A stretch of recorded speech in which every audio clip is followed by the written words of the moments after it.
Hello again. Welcome to Along the Rock, our podcast that pays homage to the people of the Sauk Valley and the river that runs through it. I'm Mark Morris. I'll be your host today. My guest is, and I'm very excited about this, Ed Hammelman, who is, by definition, Ed, and I'll get into the misconceptions I had about what you do. He's a wood chip carver. Yeah. I call myself a wood butcher. I make little pieces out of big pieces. Okay. But I'll bet you're a little more particular than some butchers I know. Yes. So when I heard the term wood chip carver, I thought, sometimes you see these big bear statues that people have in their front yards, and they use a big old saw, whether it be electric or manual, and then they'll have a little hatchet. They're working on it that way. You don't do that. You have some small instruments that you use, and much more detailed. Yes, very much. I use basically one knife to do all of the cuts, and then I use a second knife just to make little stabby marks to make an accent.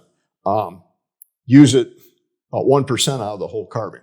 But it's just one knife, and that's what it looks like that. And that's it. Simplest form of carving you can do. You can sit there and watch TV and do it. You can do whatever. But to master it and to be really proficient at it, it takes a lot of time. It's not something you can just do overnight and be good. It's just repetition. Were you an intern for somebody? No. Did you learn from a master somewhere? No, I did not, Mark. I watched a guy at the Johnson Lumber Company, which was just down the street. He was a yard man, and he was working on a practice board. And I was down there picking up some walnut to make some candle holders. And I stood there for an hour, and I watched him do this. And I thought, yeah, I can go home and do that. I was 17, 18 years old. Know it all. Yeah, So I went home and I got me an X-Acto knife and away I went. Had no clue what I was doing. Not a clue. That went on for, a long time. Finally, the late 80s, I took some of my work out to the wood carvers at the mall. They had a show. Again, had no clue what I was doing. And I showed one guy that I knew and he got excited and I'm going, what is it? Is it any good? What did I do here? Yeah, what is it? And he grabbed me and away we went down and saw some of the other carvers, and a couple of them had practiced with chip carving.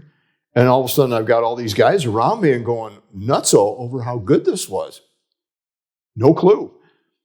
Well, then I got going. I met other people and I took a seminar with Wayne Barton, premier wood carver of the nation, got all kinds of books out and totally changed my style and learned how to do it basically the right way. And changed it. Took me about 6 to 8 months just to get back to where I was to start with, as far as the quality. And that went on for quite a few years. I got burned out in the 90s and picked it up again about 7 years ago when I retired. Now that I have time to do it. Yeah. So. Altogether, how long have you been working at this stuff? On and off over 50 years.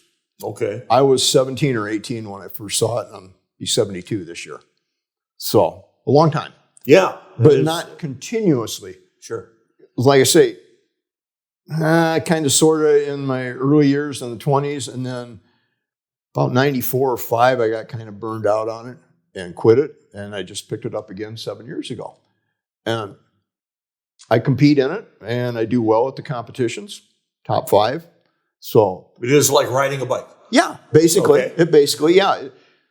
I picked it up, and my first few pieces were kind of iffy, but then once I got going and it started coming back, and after about 3 or 4 months, I thought, I wonder if I'm any good anymore, in the competition-wise. Sure. And I took 4 pieces down to what they call the Congress, Wood Carving Congress in Maquoketa, Iowa. And it's a big international show. People from all over the country show up. And it's got one class for chip carving. Well, I took 4 pieces down, not knowing if I was any good or not, at even ribbon. And lo and behold, I got a 4th and a 5th and 2 honorable mentions. My 4th place was one below a lady named Jan Jensen, who is got books out and does seminars and high-end lady. She got 3rd. Well, the following year, I took some more down, and I got 3rd. She got 4th. So it told me that I'm not up and coming. Yeah, I'm not a professional, but I'm in competition with them and holding my own. Yeah. So that made me feel good. So Where do you do most of your shows? I do 2 shows, one in Sterling, it's a craft show, Okay. over by Kroger's at the New Life Church. And the other one is at Harvest Time out on Dixon Avenue. Yeah, sure. They're about a month apart. And I thought, probably see the same people at both of them, but you don't. And then the other thing is I'm at the Loft in Morrison, an art gallery. I went up there about a month before COVID hit, and I walked into this place to have my stuff looked at, see if I was good enough to be in an art gallery. Mm-hmm. And I walked in, and I looked at this art gallery, and I'm looking at all the stuff around going, I'm not good enough to be here. This is really, the Loft is really a nice place in Morrison. We've got a lot of quality stuff. Yeah. Well, she took me on. She said, yeah, you're good enough to be here. COVID hit a month later, and she was selling out of the window. In the front window, you'd had to call a number. I sold enough pieces to make my money back. Did well. I've been there ever since. That's been, what's COVID, 6 years ago? Something like that? 5, 6? I wouldn't even want to hazard a guess. Yeah, somewhere in that area. Yeah. And I've re-upped every year, and I've done well. I'll sell anywhere from 25 to 35 pieces a year, which isn't a lot, but they don't have a lot of foot traffic either. There's people, I don't know this. What store are they above?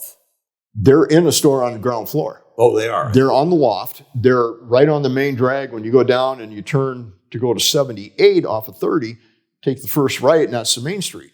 And it's about halfway down on the north side of the street. Okay. Just a little building, not a lot in it. Got an apartment up above. But I don't even know how many artists are in there, but there's paintings, there's my chip carving, there's wood turning, there's not butcher blocks, but cutting boards, jewelry, clay products, bowls and things that are made. And there's some really high-end stuff. The paintings are some of them are just absolutely gorgeous to die for almost. And like I say, I never even dreamed that I'd be in something like that. I don't look at it as an art thing. Sure. So does she price them or do you? No, I price them. Okay. And it was 10%, but with the economy and everything going on, they had to up it to 15. So I price it accordingly. I want 25 for it, so I add on X amount to get my money. They're not expensive. I sell the little tiny boxes, these little bitty ones here. They're the 3 inchers. Those I call my bread and butter boxes because they're little bitty. Don't take me long to knock them out. It takes me longer to make them than it does to carve them. And I'll sell those for $15. Well, a person walks in and they've got, say, $40 in their pocket, but they got some nice, going to buy one big one or you're going to buy 3 small ones for 3 people, for presents. Sure. So I'll sell more of the little bitty ones than I will the great big ones. Okay. So if you could, why don't we just show a few more here as to what they are and how long they took. And maybe what they run, how much they cost. These are what I call a small jewelry box. They're 5x8. Okay. Sometimes they have dividers like this one. They have a divider in it and carved on the inside sometimes. Not always, but most of the time on the big ones. These will run anywhere from $50 to $65. Okay. This one is butternut with the basswood accents. This one over here is the same box, but with walnut accents and basswood. Basswood is white. This one right here. This one is the basswood. And then I put stain on my carvings, so they will show up. Again, it's got a magnet in it. This one has no inserts, so no dividers in it. Okay. But again, the inside is carved also. Yeah. And to do those, the basswood compared to the butternut, this is a little softer wood than that one. They're both the premier carving woods that you're going to find. And this little critter here looks like a drinking cup. Yeah. As I mentioned. What it is a pen and pencil holder. And it works fabulous to sit on a desk, and somebody's got their pens and pencils in there. This one, this style, I sent to the show, and I got a second place in the round compared to these are flat. 2 different categories. Okay. This one got a second place for me last year. I was really proud of that because I'd never done in the round before and competed with it. It's my own design. It flows all the way around. It's a nonstop. It's kind of a rose mauling design. You got your little horse picture. If people are horse people, they like them. I found the picture and then I turned it into looking like a barn, looking out of the window of a barn, and changed it into that. Got Kleenex covers. These will run about $25. I say the same way on the little pencil holder. Okay. And then you got your Kleenex box, butternut with star design on it, which is a real popular. A lot of people like those. I have about, I think, 8 different designs on them for ones on these. And they'll run about $40 usually. And that's a butternut. People seem to like the darker colors on certain things. For the carving, it shows up better in the white, but these are a warmer color, and people are kind of gravitate toward. I've sold more of those at the loft than I have in the white because they like that, like walnut compared to oak, Sure. comparison. Sure. So, and then like I say, the little ones, just little, nothing fancy, and it's not really made for anything. It's a neat little box for, say, a little kid, or just a friend for somebody to put something in. Just some rings, whatever. Yeah, I was thinking rings. Got a magnet on it, so they don't open up real easy. Again, made out of basswood with walnut accents. Mm-hmm. Kind of a neat little style. Before you go on, you mentioned that you do a couple of shows in the Sterling area. Mm-hmm. And before we started recording, I asked you about Oregon. They do, of course, have that big festival in the fall. Mm-hmm. You don't show there. No. Why not? It's a lot of work. Okay. They require a certain minimum of pieces? Is that? No, it's not that. It's not the work. I have plenty of pieces. When I do the shows, I'll have usually about 150 pieces out on my tables. Uh-huh. I got shelves and everything, and it's a lot of stuff. When I say it's work, I go to Sterling or I go to the one at harvest time. The show is 6 hours. Takes me a couple hours to set up, hour or so to tear down. Right. I'm done. Oregon is a 2-day show. That's right. I drive 20 miles to get to it. Takes me the same time to set up, and now I'm there for 2 days, and then I tear it down. It's turning into work. And now I have to, I know. You're retired. You don't want to work. That's it. You're That's like it. me. I've made bird baths out of concrete years ago, and I was still working at the time. I did it for about 7 years, and I sold them up at, Bloomin' Gardens up in Dixon? No, that ain't right. There's a garden shop in Dixon. Sure. Out in the Lowell Park Road. Anyway, I was selling them there and out of my house. Well, it got to the point after 6 years, the 7th year, I was working every weekend making bird baths and working a full-time job. Where's my time? I ran out of time. And that's what I'm afraid would happen with this if I start doing high-end shows, which I know I could up my prices at it, and I would sell a lot of pieces. But, then it turns into work, and now I got to go back home. Now I got to make the boxes. Now I got to do all the carving. There goes the fun. Yeah, exactly. And that's it. I'm still enjoying this. I don't take orders. I try not to take order for whatever. Can you do this and this? And because then it's now what do I want to say? It's an pressure. obligation. Yeah, an obligation and pressure. And I don't like that. I don't work well under pressure on something like that. So that's why I don't do the Oregon show. I thought about it a couple years ago, and I thought, I could probably do pretty good up there. I really could. But that's the reason for it. Yeah, well. So, and I found the loft down there years ago, and I take my piece down, they put it up, they display it, they do all the work, I go home. Sure. I don't have to do anything. I don't have to set up. Nothing. Right. Tell them how much I want for it. See ya. And that's Take it. it out of the back seat. Yeah. Go home, make Close some the door more. and And take off. they do the work, and I enjoy the profits of it. So, Yeah. and that's it. I also asked you another question before we started recording, which is, do you do any teaching? I'm sure there are people out there, and there are a lot of people around here that do great work in various media. Do you teach this? No, I do not. I have taught back in the 90s when I was still working, and we had a wood carving club in town. Mm-hmm. We had a 6-week course, and the first week was little people, and the second week I got to do it. I've had one person that I know of stayed with it. Otherwise, they would do it, learn it, and that was it. And they left it.